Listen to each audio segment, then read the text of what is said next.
January 17, 1944. Dawn breaks over the rolling fields of East Prussia. A brittle frost clings to the edges of the airfield, shimmering in the weak light as rows of B-17 flying fortresses sit like steel giants, their engines humming in low anticipation. Ground crews move quickly, checking each bomb bay, tightening every bolt, their breath fogging in the cold morning air. Far to the west, in a fortified bunker near Leipzig, a cluster of German officers huddle around maps and instruments, tension etched deep across their faces. Reports of the latest American raids have already reached them, whispers of precision bombing that strikes like clockwork, flattening factories and infrastructure with uncanny accuracy. Above, the sky is a pale, brittle blue. Suddenly, distant engines roar, a wave of American bombers slicing through the clouds. Each plane moves in perfect formation, almost serene, yet carrying the destructive force of thousands of pounds of explosives. The officers watch, disbelief growing, jaws tightening. They have seen air raids before, but nothing like this. A single bomb falls far below, striking its target dead on. Silence, then stunned murmurs. This is a war the Germans have never imagined. By 1942, the European skies had become a battlefield in their own right. The Luftwaffe, Germany's air force, had once dominated the continent, delivering rapid victories over France, the Low Countries, and Norway. Cities fell under the shadow of Messerschmitts and Junkers, and the notion of an unchallenged German air war seemed unshakable. Yet across the Atlantic, the United States was gearing up for a different kind of aerial campaign, one that would challenge the very notion of German air superiority. The entry of America into the European theater after Pearl Harbor brought industrial might to the Allied side. Unlike the early, desperate raids carried out by the British Royal Air Force over German cities, the Americans approached the war in methodical, almost surgical terms. Factories, rail yards, oil refineries, and ball bearing plants. These were the arteries of the German war machine. The goal was precise. Cripple the infrastructure that kept tanks rolling, planes flying, and munitions flowing. Every mission was mapped, every target analyzed, and every sortie measured against its strategic value. Yet the skies were far from forgiving. German anti-aircraft artillery bristled along cities and industrial hubs, each flak battery a potential death trap. The Luftwaffe, though stretched thin by the vastness of the front, was still capable of mounting devastating interceptions. Early raids by unescorted bomber formations had proved costly, with waves of B-17s being torn apart before they could reach their objectives. Losses mounted, crews faced the constant specter of death, and commanders wrestled with the balance between aggression and caution. It was in this crucible that America's approach to precision bombing began to take shape. Unlike carpet bombing, which relied on sheer volume to destroy, precision bombing required skill, discipline, and technology. The development of the Norden bomb sight, a mechanical marvel, allowed pilots and bombardiers to strike with a level of accuracy previously unimaginable. In theory, a B-17 flying at 20,000 feet could release a bomb and hit a factory floor with near mathematical certainty. In practice, the skies remained unpredictable, and weather flak and human error could reduce that theory to chaos. Yet for the first time, the Allies were attempting to make the air war an exact science. American crews underwent grueling training before they ever touched European soil. They learned to fly in tight formations, each aircraft's position precise to the foot. They studied German radar patterns, plotted routes that minimized exposure, and rehearsed the intricate dance of bombing runs in simulated conditions. Every crewman, from navigator to tail gunner, was drilled in the choreography of destruction. Failure meant not just their own death, but the potential loss of hundreds of planes in a single raid, and the failure to hit a critical target that could prolong the war. Across Germany, the first whispers of this methodical air campaign began to reach the high command. Reports filtered into bunkers in Berlin and Hamburg, American bombers hitting the same target repeatedly, day after day, with a precision that seemed almost supernatural. Factories that had been deemed untouchable were now reduced to smoking ruins. Oil refineries and ball-bearing plants, the lifeblood of panzer divisions, were gone in a matter of hours. German officers began to realize that the Allies were not merely attacking.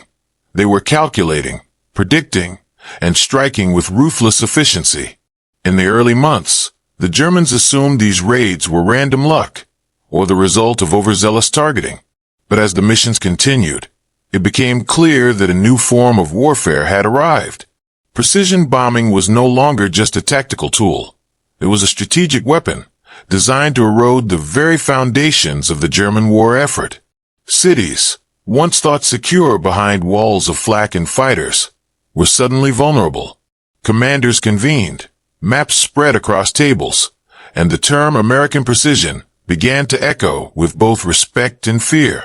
This environment, the deadly airspace over Germany, the meticulous preparation of U.S. forces, and the growing unease within German command, set the stage for the missions that would leave officers gasping, witnessing destruction unlike anything they had imagined. It was here, in these tense skies and fortified bunkers, that the story of America's precision bombing truly began. The German officers' astonishment did not emerge overnight. It was the product of months of careful observation, strategic planning, and technological evolution.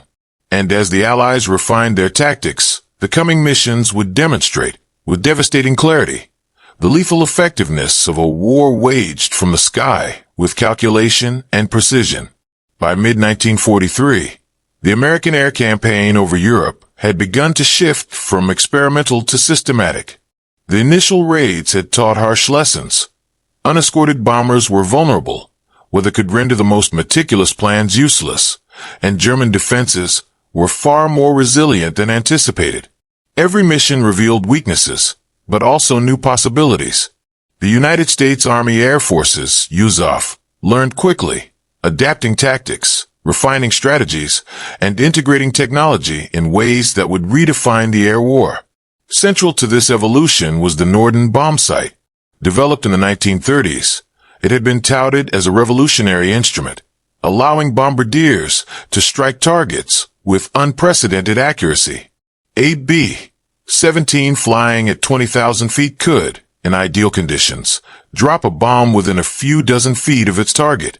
Achieving this, however, required perfect timing, a steady flight path, and coordination across the bomber formation. Navigators, gunners, and pilots trained tirelessly, learning to account for wind, altitude, and speed.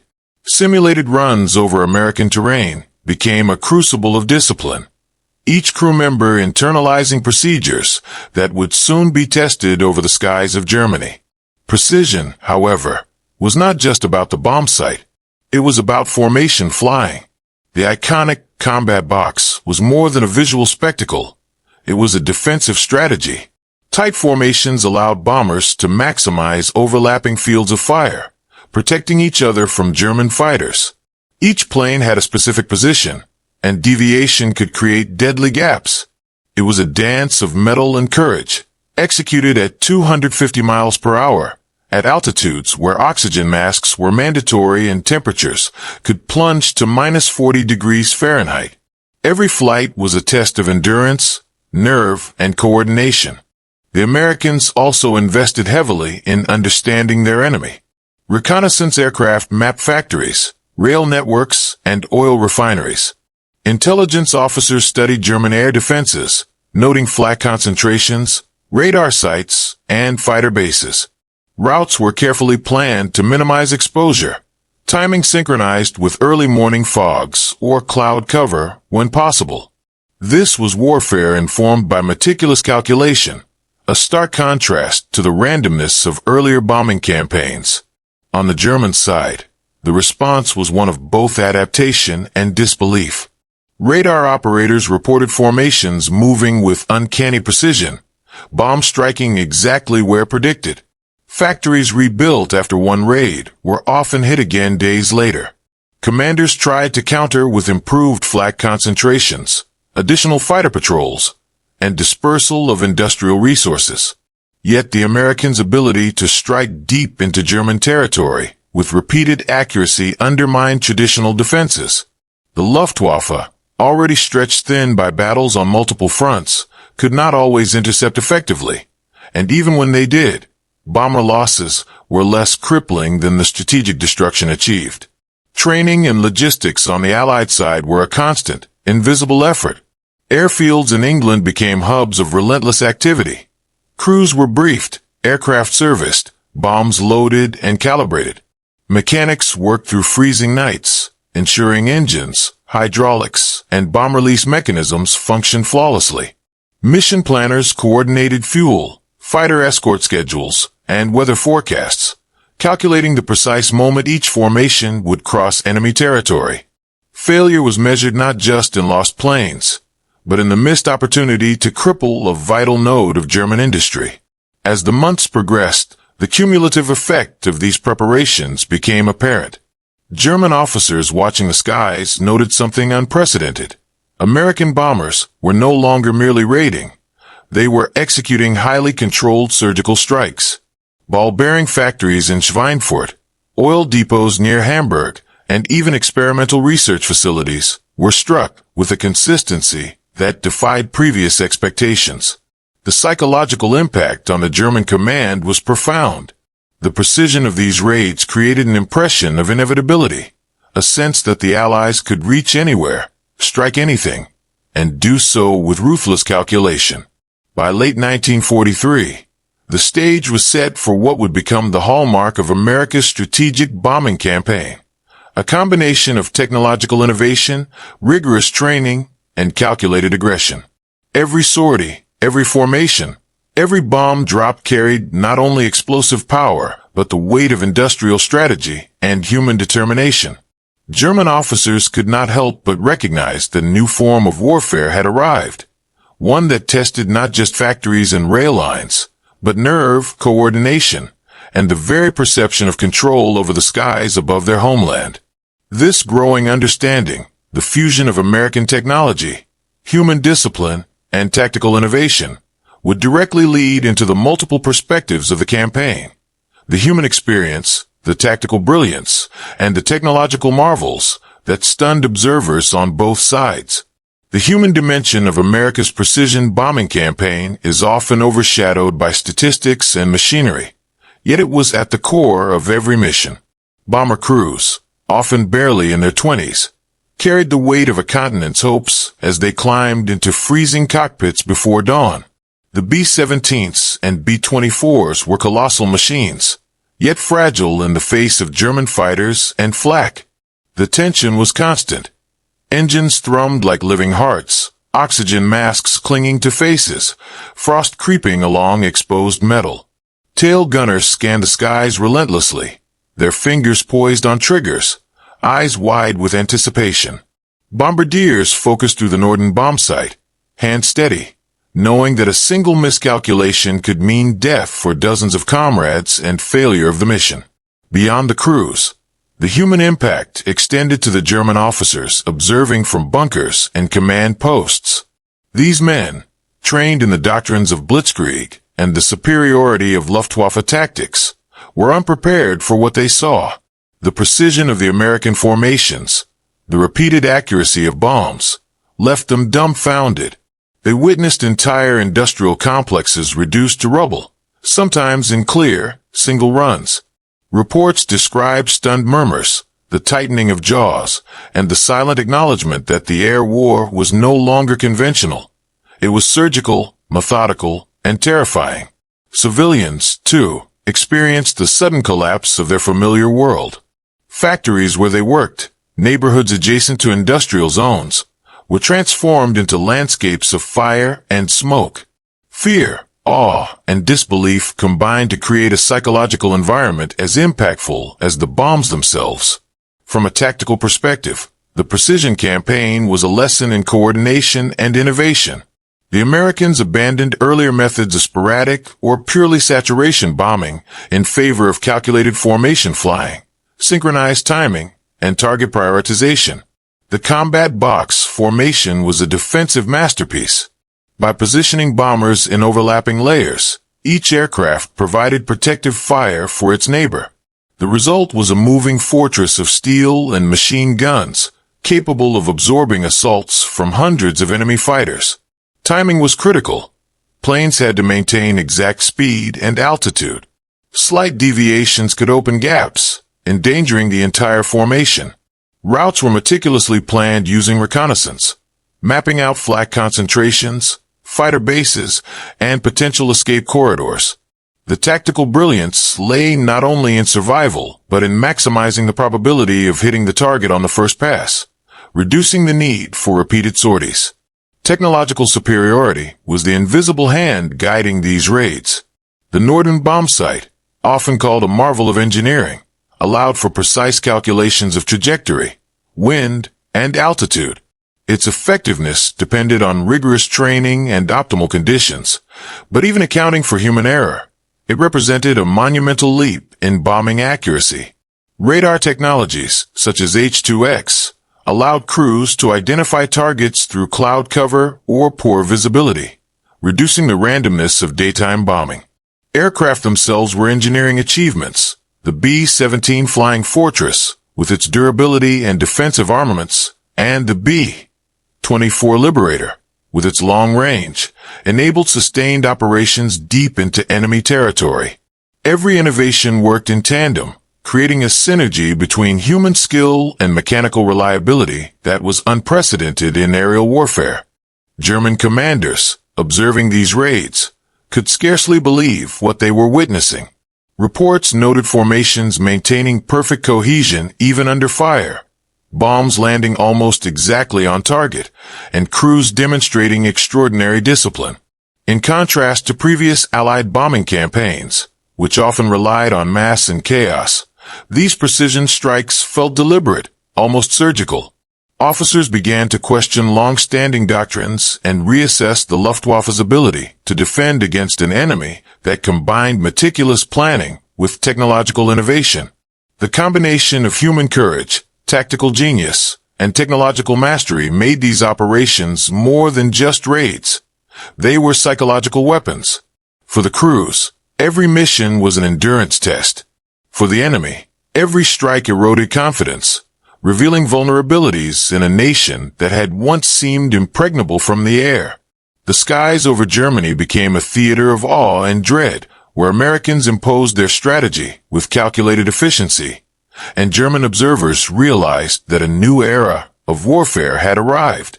The interplay between human skill, tactical innovation, and technological superiority would directly feed into the next set of angles: leadership, enemy response, and the moral implications of precision bombing. Each perspective offers a unique lens through which to understand why German officers truly gasped at the sight of these American operations. Leadership played a decisive role in the effectiveness of America's precision bombing campaign. Strategic vision came from the highest levels of the United States Army Air Forces, guided by figures such as General Henry H. Hap Arnold and General Carl Spaatz. Their approach was methodical and relentless. Rather than relying solely on intuition or ad hoc strikes, they emphasized data, intelligence, and preparation. Targets were chosen not for immediate destruction alone, but for their ability to cripple the German war machine.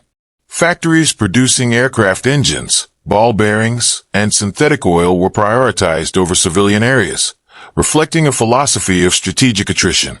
Arnold and Spaatz understood that sustained pressure, applied with precision, could erode the enemy's capacity to fight without unnecessary waste of resources.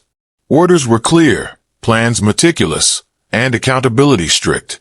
Every crewman knew that their success was part of a larger operational calculus, where skill, discipline, and timing mattered as much as courage. Leadership at the top cascaded down through squadron commanders and flight leaders, ensuring that each mission executed the strategic vision with near-military choreography. From the German perspective, the enemy angle reveals a mix of awe, frustration, and desperation. Luftwaffe commanders scrambled to adapt, deploying fighter intercepts, night defenses, and enhanced flak coverage.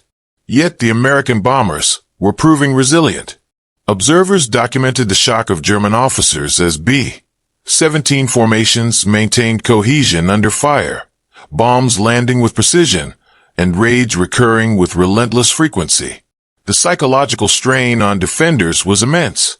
Industrial engineers watched their plants burn, sometimes repeatedly, while commanders realized that dispersal or camouflage was insufficient against American reconnaissance and planning. Intelligence reports noted a growing fear that even the most fortified sites were not beyond reach. For German planners, it became evident that their traditional defensive doctrines, relatively static flak lines and reactive fighter deployments, were inadequate against a foe who combined technology, intelligence, and audacity. The moral and psychological dimensions of precision bombing cannot be overlooked. For American crews, the knowledge that every bomb could kill or injure hundreds of people, even while targeting industrial infrastructure, weighed heavily. Letters home, diaries, and post-war interviews reveal a complex mix of duty, fear, and ethical contemplation. Precision bombing promised to reduce civilian casualties compared to indiscriminate raids, yet it could not entirely prevent destruction of surrounding neighborhoods. The awareness of this responsibility heightened the tension in the air, as men relied on rigorous training and strict adherence to procedure to minimize unintended damage. On the German side, the psychological impact was immediate and profound. Officers and civilians alike grappled with an emerging sense of helplessness. Factories were being destroyed in ways that seemed almost preordained, sparking anxiety and awe. Reports from Berlin note phrases such as unimaginable precision and like nothing we have ever seen, reflecting both the strategic threat and the emotional shock. Precision bombing reshaped the mental landscape of Germany. It was no longer enough to merely anticipate attacks. The very belief in invulnerability was eroded. This convergence of leadership, enemy response, and moral weight demonstrates why precision bombing was so transformative. It was not merely an aerial tactic. It was a holistic approach to war that involved human discipline, strategic planning, technological innovation, and psychological pressure. Each angle feeds into the understanding of why German officers reacted with astonishment. They were witnessing a synthesis of skill, strategy, and science, a form of warfare that challenged everything they had been taught. The human, tactical, technological, leadership, enemy, and moral perspectives together form a mosaic of understanding. They explain why the skies above Germany became a place of both terror and admiration. The stage was set, and the tension of repeated, precise raids built inexorably toward a climax, a decisive moment where the combined elements of American planning, execution, and German astonishment intersected with catastrophic effect. September 13, 1943. Schweinfurt, a modest industrial city in northern Bavaria, becomes the focal point of a battle in the skies unlike any the Germans had faced. The target, ball-bearing factories, the hidden heart of Germany's mechanized war machine. Without these bearings, tanks would seize, aircraft engines would fail, and the wheels of German industry would grind to a halt. The mission is straightforward and objective, yet perilous in execution. At dawn, the American bombers take off from bases in England. The B-17 flying fortresses line up in precise formations, their silver bodies gleaming faintly in the morning light. Each crewman knows the stakes. Navigators adjust their charts. Bombardiers calibrate the Norden bomb sight, checking and double-checking calculations for wind, speed, and altitude. Pilots grip the controls with taut focus, aware that every second of deviation could mean disaster. Hundreds of miles to the east, German radar operators note the approaching formations. Officers glance at maps, tracking the patterns of the bombers, trying to anticipate the attack. Yet even seasoned Luftwaffe commanders sense something extraordinary in the precision of these machines. The flight is grueling. As the formations cross the North Sea and the Low Countries, fighter patrols begin to converge. German Messerschmitts and Focke-Wulfs streak toward the bombers, engines screaming. Anti-aircraft flak bursts around them, exploding in clouds of deadly metal. Yet the Americans maintain formation, their defensive fire creating lethal barriers for the attacking fighters. Bombers take hits. Some engines catch fire. Crews brace for the worst. Still, the mission presses on. As Schweinfurt approaches, the first wave of bombers begins the run. Through the Norden bomb site, the bombardier sees the factory complex, perfectly aligned with the pre-calculated coordinates. Releasing the payload, bombs descend in near simultaneous impact, flattening roofs, shattering walls, and igniting fires that consume the plant within minutes. German officers and observation posts gape at the precision. Factories previously thought invulnerable crumble under the coordinated assault. It is a moment of disbelief. The Americans have struck with exacting accuracy, despite heavy flak and continuous fighter attack. The Luftwaffe scrambles additional fighters, but the American formations adapt. Squadron leaders shift positions, covering the exposed flanks. Bombers release smoke bombs and perform evasive maneuvers while keeping the primary objective in sight. The cohesion of the formations, combined with meticulous planning and technological advantage, allows the majority of bombers to survive the intense engagement and complete their mission. The aftermath in Schweinfurt is immediate and catastrophic. German officers inspect the destruction, machinery destroyed, assembly lines broken, warehouses reduced to skeletal frames. The loss is not just material, it is psychological. Reports describe stunned silence, muttered disbelief, and hurried attempts at damage assessment. Commanders realize that these raids are not sporadic or lucky. They are deliberate, precise, and repeatable. The notion of defending against such efficiency seems almost impossible. This raid, while successful, comes at a cost. Over half of the attacking bombers suffer damage, and dozens are lost. Yet even the Luftwaffe cannot obscure the strategic message. American precision bombing works. It is efficient, calculated, and devastating. Commanders begin to understand that industrial centers can no longer be taken for granted. They are vulnerable not by chance, but by design. The mission over Schweinfurt is repeated weeks later, with further refinements.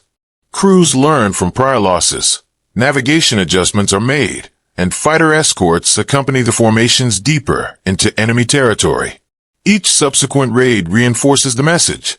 The Americans are capable of reaching targets that German planners once considered untouchable. The combination of human courage, tactical brilliance, and technological innovation has reached a turning point. German officers do not merely recognize the threat, they experience it firsthand, as precision strikes tear through carefully guarded industrial zones. These raids set the stage for the next escalation. Even larger, more ambitious missions over cities like Hamburg and Berlin. The lessons learned over Schweinfurt inform American strategy, while German commanders are forced to adapt in ways that ultimately prove insufficient. The tension reaches a crescendo as industrial destruction, human resolve, and mechanical precision converge in the skies above Germany. The impact of these operations does not end with a single raid. It resonates through the Luftwaffe's command, the factories, and the civilian population, creating a cumulative psychological and strategic effect. German officers, once confident in their defensive systems, now face a reality that challenges every assumption they held about air warfare. Schweinfurt becomes a symbol of what is possible when meticulous planning, human discipline, and advanced technology are combined, a precursor to the even more dramatic raids that will follow. By July 1943, the skies over northern Germany were brimming with tension. Operation Gemara, the massive bombing of Hamburg, would push American precision and German disbelief to unprecedented heights. Unlike Schweinfurt, the objective was multifaceted: destroy industrial centers, demoralize the population, and cripple transportation networks that sustained the German war machine. Bombers and crews prepared with painstaking detail. Routes were charted to avoid the densest flak concentrations. Timing was synchronized to exploit nocturnal weather patterns. Crews rehearsed every maneuver, every formation adjustment, every bombing run. As the first B-17 and B-24 formations crossed the North Sea, German radar operators immediately detected their approach. In command bunkers, officers pored over maps, recalculating fighter sorties and flak deployments. Yet even the most experienced commanders could not predict the precision of what they were about to witness. The Americans advanced in tight, shifting formations, maintaining perfect spacing despite the chaos of the skies. Bombardiers adjusted their northern bomb sights, making last-minute corrections for wind and altitude, while gunners scanned the horizon for incoming Messerschmitts. When the first bombs fell on Hamburg, the effect was immediate and surreal.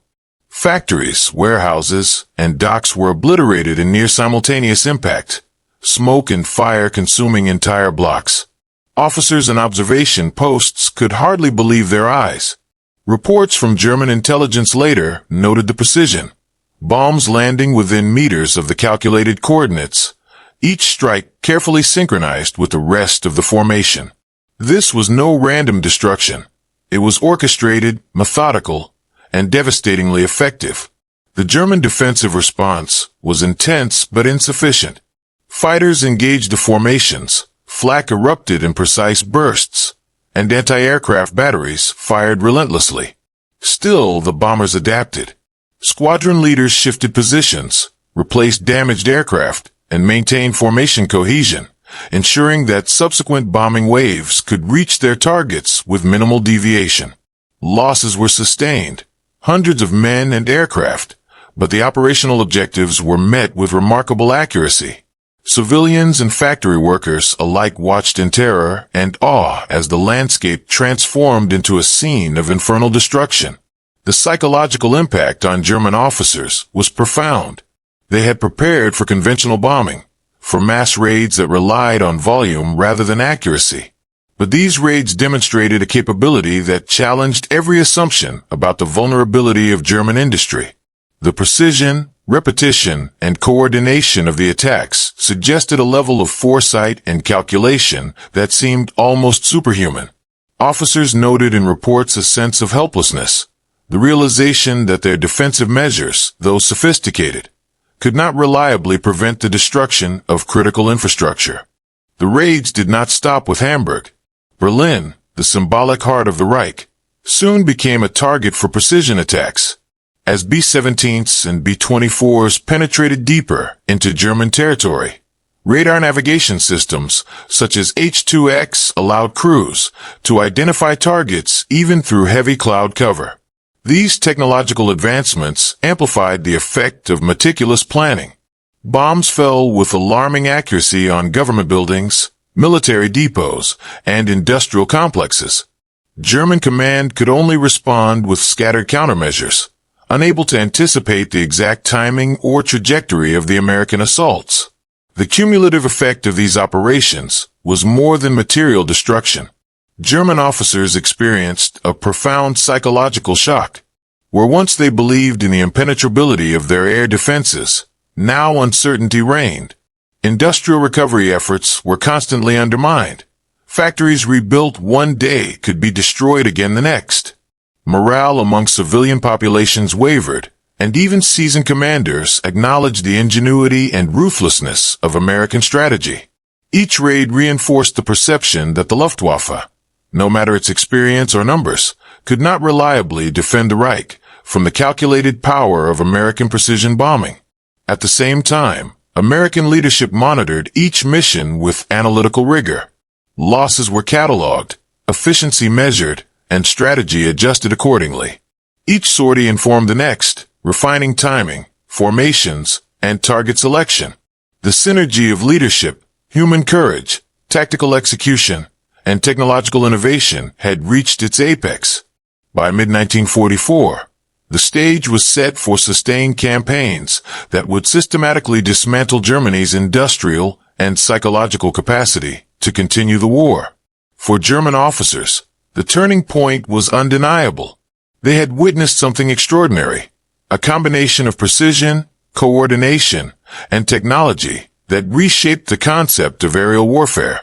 It was a form of attack that left little to chance, one where preparation, discipline, and engineering coalesced into a devastating weapon. Reports and memoirs describe moments of awe and disbelief, instances when officers, standing over maps and watching reports of destruction, realized the enormity of the threat. They had not faced mere bombing. They had faced a scientific, calculated, and relentless form of warfare that challenged the very foundations of their strategy. The devastation wrought in these missions was not merely a physical toll. It marked a seismic shift in the air war over Europe. The success of precision bombing campaigns illustrated the lethal potential of human ingenuity, technological advancement, and meticulous planning working in unison. German officers could no longer treat Allied air raids as sporadic threats. They were witnessing a new paradigm, one that would define the remainder of the conflict and forever change the role of air power in modern warfare. The smoke over Hamburg lingered long after the last B-17 had returned to England. Streets were unrecognizable, factories reduced to skeletal ruins, and rivers of molten metal ran through shattered industrial complexes. The human toll was severe. Thousands of civilians displaced, many dead or wounded, entire communities left without homes or infrastructure. Yet the strategic consequences were even more profound. German officers, once confident in their defensive networks, now faced a stark reality.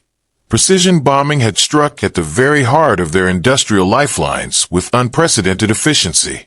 In the days following Schweinfurt, Hamburg, and subsequent raids, German intelligence officers compiled detailed reports. Factories critical to the production of ball bearings, aircraft, and synthetic oil were repeatedly targeted, forcing rapid dispersal or hurried reconstruction. Commanders realized that no amount of local defensive effort, whether anti-aircraft batteries or fighter patrols, could reliably protect the Reich's industrial centers. Losses mounted not only in equipment and infrastructure, but in the morale of both military personnel and civilians. The psychological impact of being unable to predict or prevent destruction proved as damaging as the bombs themselves. For the United States, the results were seen as validation of a strategy that had been years in the making. Despite heavy losses in aircraft and crews, the precision raids achieved their objective, disrupting German industry while demonstrating that the American bomber force could strike deep into enemy territory. Airmen returned to bases in England, exhausted but resolute, their reports detailing both the operational success and the harrowing challenges faced in the skies over Germany. These first-hand accounts informed subsequent missions, allowing planners to refine tactics, improve formation strategies, and coordinate fighter escorts more effectively. Industrial output in Germany suffered in ways that were quantifiable. The repeated targeting of ball-bearing factories, aircraft assembly plants, and oil refineries disrupted production schedules, delayed armament deliveries, and forced the diversion of resources toward repairs and dispersal. Factories that survived initial raids were often rebuilt only to be struck again weeks later. The relentless pressure eroded the efficiency of the German war economy and forced strategic recalculations at the highest levels. In Berlin, officers convened emergency meetings to assess the cumulative effects and adjust priorities, often realizing that resources were insufficient to counter the calculated precision of American bombing campaigns. The effect extended beyond the physical destruction. German officers' astonishment at American accuracy translated into strategic uncertainty. Previously, air raids had been treated as threats that could be mitigated through predictable defensive measures. Now, precision bombing introduced an element of unpredictability. Despite its methodical planning, commanders questioned the reliability of their flak concentrations, the adequacy of fighter patrols, and the overall design of their defensive networks. Reports from the field describe a pervasive sense of all mingled with frustration, a recognition that the Allies had combined science, technology, and human discipline into a weapon that seemed almost unstoppable. Civilians bore witness to a transformation of urban landscapes, but they also became unwitting participants in the psychological dimension of warfare. Cities targeted for strategic bombing experienced not only material damage, but widespread fear, uncertainty, and disruption. Emergency services struggled to cope. Transport systems were paralyzed, and the rhythm of everyday life was shattered. In these moments, the precision of the bombing campaign was evident. Attacks were aimed at disabling production and infrastructure, leaving indelible scars on the urban environment without entirely obliterating civilian populations, a grim calculus that emphasized efficiency over indiscriminate destruction. The immediate aftermath also revealed the resilience of American planning and leadership. Each raid, while costly, provided critical data to improve future missions. Losses were analyzed, tactics refined, and technology further adapted. The combination of intelligence, preparation, and human courage ensured that each successive operation built upon the lessons of the last. The German response, though valiant, was increasingly reactive, highlighting the strategic imbalance created by the precision bombing campaign. These early campaigns had established a pattern. Precise targeting, repeated pressure, and technological superiority could erode both industrial capability and psychological fortitude. German officers were forced to confront a new reality, one in which the skies above their cities no longer offered protection, but represented a domain of relentless, calculated threat. The next section of the aftermath will examine the broader consequences for the Luftwaffe, German industry, and the trajectory of the war, further illustrating how precision bombing reshaped strategy, morale, and the eventual outcome. By late 1944, the cumulative effect of American precision bombing had begun to reshape the German war effort. The Luftwaffe, already stretched thin across multiple fronts, faced an unprecedented dilemma. Fighter squadrons were diverted from critical theaters to defend industrial hubs, often arriving too late to prevent destruction. Flak units, no longer merely reactive, were concentrated around key factories. Yet even these measures could not fully counter the methodical planning and advanced navigation of American bombers. The skies over Germany had become a domain of attrition, where technological edge and disciplined execution dominated sheer defensive numbers. Industrial disruption reached staggering proportions. Key ball-bearing plants at Schweinfurt, aircraft assembly lines near Regensburg, and synthetic oil refineries in the Ruhr Valley experienced repeated strikes. Each attack delayed production, forced costly repairs, and required constant adaptation by German planners. Factories were dispersed, relocated, and camouflaged, but no measure was entirely effective against the precision and persistence of the Allied air campaign. Historical reports indicate that by late 1944, the German war economy was unable to meet demands for armaments, contributing directly to shortages on the eastern and western fronts. The psychological consequences for German officers and civilians were equally significant. Memoirs and intelligence assessments describe a pervasive sense of helplessness. Industrial sites, once deemed untouchable, could be obliterated with near-surgical accuracy, leaving little room for complacency. Commanders grappled with uncertainty in planning, knowing that even the most fortified installations could be destroyed with minimal warning. Civilians, witnessing the repeated devastation of familiar urban landscapes, experienced fear, fatigue, and disillusionment. The human cost, combined with strategic disruption, created a layered pressure on Germany's ability to sustain the war effort. The success of American precision bombing also influenced the broader trajectory of Allied strategy. Military planners recognized the potential of sustained, calculated aerial pressure to complement ground operations. Bombing raids were synchronized with major offensives, softening industrial targets, transportation networks, and infrastructure in advance of ground troop movements. The combination of precision airstrikes and subsequent infantry or armored advances amplified the overall impact of Allied campaigns, shortening operational timelines and reducing the uncertainty of engagements. Leadership on the American side continued to refine operations. Each sortie provided new data, effectiveness of formations, accuracy of bomb sites, and the resilience of German defenses. The integration of radar navigation allowed night and poor weather missions, expanding the operational window and minimizing losses. Experienced crews trained replacements, maintaining a cycle of skill and discipline that ensured the continued efficacy of missions. The meticulous attention to human, technological, and tactical factors created a self-reinforcing system that German defenses could not match. The cumulative toll of these raids reached both material and symbolic heights. Factories that had once symbolized German industrial prowess lay in ruins.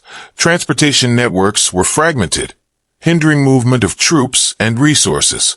More importantly, the raids undermined confidence within the German command structure. Officers who had relied on conventional defensive doctrine now faced an enemy capable of predicting, calculating, and executing with lethal precision.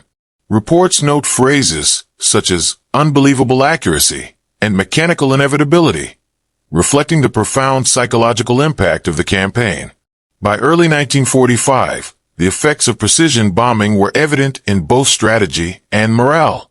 German forces struggled to compensate for lost production. Defensive capabilities were stretched to breaking points, and civilian populations faced the unrelenting reality of aerial dominance. The combination of technological innovation, disciplined human effort, and strategic foresight had achieved its intended purpose. Not just the destruction of factories, but the reshaping of an entire nation's ability to wage war. The aftermath of these campaigns illustrates the full scope of precision bombing, a weapon that destroyed material, undermined morale, and forced fundamental changes in strategy. German officers, once confident in their defenses, were forced to confront the limits of their doctrine, the vulnerability of their infrastructure, and the unyielding effectiveness of an enemy who combined science, planning, and human discipline in a way previously unseen. The story now turns to reflection, examining what these campaigns meant for history, warfare, and humanity, how the events in the skies above Germany left an enduring legacy on strategy, technology, and human understanding of conflict. The precision bombing campaigns over Germany were more than military operations. They were a testament to the convergence of human discipline, technological innovation, and strategic foresight. In the skies above Schweinfurt, Hamburg, and Berlin, American crews demonstrated what meticulous planning and unwavering courage could achieve. Each formation, each bombing run, was a calculated act, designed to dismantle the machinery of war while testing the limits of human endurance and ingenuity. For German officers, the realization was both tactical and existential. They had faced air raids before, but never with such certainty of impact. Factories, once thought impregnable, fell under precise bombardment. The psychological weight of this new reality forced a reevaluation of doctrine, resource allocation, and even the human capacity to defend against an enemy who could calculate destruction with near mathematical accuracy. The awe and disbelief they experienced underscore a fundamental truth of warfare. Innovation, preparation, and courage can redefine the battlefield entirely. Beyond strategy and destruction, these campaigns left an indelible mark on the ethics and philosophy of warfare.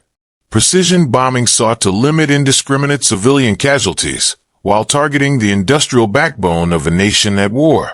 Yet the human cost, civilians displaced, communities shattered, remains a sober reminder of the moral complexities inherent in modern conflict.